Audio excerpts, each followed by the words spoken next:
ఇది ఆనియన్స్‌తో చేసే ఒక రెసిపీ అండి ఉల్లిపాయలతో. అయితే ఈ రెసిపీని మనం ఆనియన్సే కాకుండా స్వీట్ కార్న్‌తో, తర్వాత క్యాబేజీ తురుముతో, ఆహ్, ఆనియన్ ఆనియన్ క్యారెట్ కర్రీతో, లేదంటే పన్నీర్ బుర్జీలాగా పన్నీర్ మొత్తం మ్యాష్ చేసేసి అలా స్టఫ్ చేసుకోవచ్చు. లేదా ఆలుగడ్డను తురిమి కూడా ఇందులో స్టఫింగ్ లాగా చేసుకోవచ్చండి. అయితే ఇది 3 మెథడ్స్‌లో చేసుకోవచ్చు. ఒకటి ఎయిర్ ఫ్రైయర్‌లో, లేదా మైక్రో ఓవెన్‌లో, లేదా డీప్ ఆయిల్ ఫ్రైయింగ్ చేసుకోవచ్చు. నేను ఇక్కడ ఆనియన్ అనేది స్టఫ్ తీసుకొని నేను డీప్ ఆయిల్ ఫ్రైలో చేశానండి. అయితే ఈ స్ప్రింగ్ రోల్ షీట్స్ అనేవి ఆన్‌లైన్‌లో మనకి చాలా తక్కువ రేట్‌కే దొరుకుతాయి. ఒక మనము ఈ స్ప్రింగ్ రోల్స్ అనేవి ఫ్రిడ్జ్‌లో పెట్టి తీసినప్పుడు ఇమ్మీడియేట్‌గా కుక్ చేస్తే ఏమవుతుంది అంటే ఆయిల్ ఎక్కువగా అబ్సార్బ్ అయిపోతుంది. తర్వాత అవి ఎక్కువసేపు మనం బయట పెడితే ఆ షీట్స్ అనేవి డ్రై అయిపోయి అవి అతకవనమాట. రోల్ చేసేటప్పుడు స్టిక్ చేయడానికి అవకాశం ఉండదు. అది కొంచెం గమనించుకోవాలండి. అది ఫస్ట్ టిప్. తర్వాత ఇది హై టెంపరేచర్‌లో చేస్తే ఆయిల్ అనేవి అస్సలు గుంజదండి. మాక్సిమం గుంజదు. అసలు 95%, 98% ఆయిల్ అనేది గుంజలేదు. ఎలాగ దాంట్లో హై టెంపరేచర్ పెట్టినప్పుడే, ఒకవేళ లో టెంపరేచర్ కనుక పెడితే ఆయిల్ అబ్సార్బ్ చేసేస్తుంది. సో, ఇక్కడ హై టెంపరేచర్‌లోనే మనం కుక్ చేయడం అనేది సెకండ్ యూజ్‌ఫుల్ టిప్ అనమాట.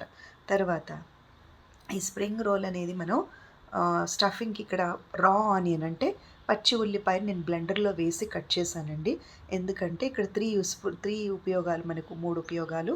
ఉల్లిపాయలు కనుక మనం బ్లెండర్‌లో కట్ చేస్తే ఒక 5-6 ఆనియన్స్ చాలా తొందరగా 1 మినిట్ లోపలే కట్ అయిపోతాయి.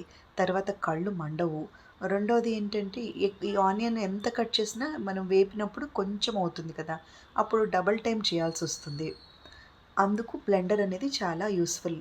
ఇంకొకటి ఏంటంటే ఇందులో మనం స్టఫ్ చేసినప్పుడు ఆనియన్స్ అనేవి చాలా చిన్నగా, సన్నగా తరిగితేనే ఆ లేయర్ అనేది విడిపోకుండా ఉంటుంది.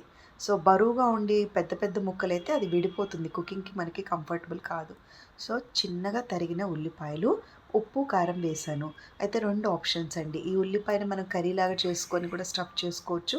లేదా పచ్చి ఉల్లిపాయతో చేయొచ్చు. నేనైతే పచ్చి ఆనియన్‌తోనే చేశాను. నాకు బాగా అనిపించింది. ఎందుకంటే అది డీప్ ఆయిల్ ఎలాగో ఫ్రై చేస్తాం కాబట్టి. అది కంప్లీట్‌గా వేగినట్టుగా ఉండదండి. కాకపోతే బావుంటుంది. ఒకసారి నాకు బాగా అనిపించింది. మీరు కూడా ట్రై చేయండి. లేదా మీరు కర్రీలా చేసుకొని కూడా స్టఫ్ చేసుకోండి. ముందుగా ఒక లేయర్ పెట్టి అందులో సెంటర్‌లో ఈ స్టఫ్ పెట్టి దీన్ని మనం దీన్ని ఫోల్డ్ చేయాలనేది ఈ స్ప్రింగ్ రోల్ షీట్ వెనకాల క్లియర్‌గా ఇచ్చారండి. జస్ట్ మనం సెంటర్‌లో స్టఫ్ పెట్టి ఒకసారి రోల్‌ని తిప్పి ఆ తర్వాత అటు ఇటు ఉన్న ఫోల్డింగ్స్‌కి ఒక కప్పులో 2 స్పూన్స్ మైదా, 2 చెంచాల వాటర్ వేసుకొని దాన్ని బైండింగ్ ఏజెంట్‌గా, ఆ స్టిక్కింగ్ ఏజెంట్ గమ్‌లాగా ఉపయోగించాలి. ఈ లేయర్స్‌ని ఫోల్డ్ చేయడానికి మనం. అటు ఇటు ఉన్న 2 లేయర్స్‌ని అతికించి సెంటర్‌లో ఉన్న లేయర్‌కి కూడా కాస్త గమ్ రాసి, అంటే ఈ మైదాని మనం గమ్‌లాగా ఉపయోగిస్తాం కదా! రాసి థర్డ్ ఫోల్డింగ్ అనేది ఇవ్వాలి. ఇక్కడ నేనేం చేశానంటే ఆయిల్‌లో వేసినప్పుడు విడిపోతుంది కాబట్టి పల్చగా ఉంటుంది లేయర్ అని, మళ్ళీ సేమ్ ఇదే మనం ఫోల్డ్ చేసిన దాన్ని ఇంకొక లేయర్‌లో వేసి అలాగే నేను ఫోల్డింగ్ ఇచ్చాను. చూడండి, గమనించండి. ఆయిల్ చక్కగా ఎక్కువగాను పీల్చటం లేదు, తర్వాత విడిపోవటం లేదు. ఈ టెక్నిక్స్ అన్నీ మనం జాగ్రత్తగా గమనించుకోవాలి. లేదంటే అది మనకి బాగా రాదు. ఒకటి నూనె గుంజేస్తుంది, టెంపరేచర్ సరిగ్గా లేకపోతే. ఒకటే లేయర్ కనుక పెడితే అది ఆయిల్‌లో విడిపోయే అవకాశం ఉంటుంది.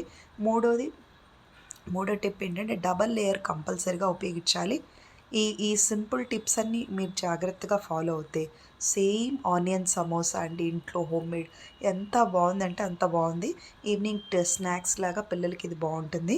ఇందులో అడ్వాంటేజ్ ఏంటంటే చక్కగా మనం కార్న్ గానీ, అంటే మొక్కజొన్నను ఉపయోగించి స్వీట్ కార్న్ సమోసా లాగా హైజీనిక్‌గా చాలా బావుంది. చాలా ఈజీ మెథడ్ కూడా. అయితే మనకి ఎయిర్ ఫ్రైయర్‌లో మనం చేసేది ఒకరోజు చూపిస్తాను. మైక్రో ఓవెన్‌లో కూడా చేసుకోవచ్చు. చక్కగా హై టెంపరేచర్‌లో పెట్టేసి ఒక హాఫ్ అన్ అవర్ అలా, లేదా ఒక 15 మినిట్స్ అట్లా మనం పెట్టి కూడా చేసుకోవచ్చు కంఫర్టబుల్‌గా. ఇది ఒక మెథడ్ నేను ట్రై చేశానండి. మీరు కూడా తప్పకుండా ట్రై చేసి చెక్ చేయండి. ఇది చూడండి ఎంత బాగా వచ్చిందో, ఆయిల్ అనేది ఎక్కువగా పీల్చకుండా.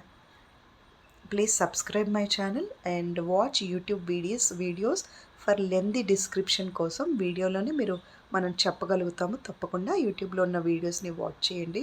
తర్వాత ఇన్స్టాగ్రామ్ని కూడా ఫాలో అవ్వండి. Please subscribe my channel. Thank you.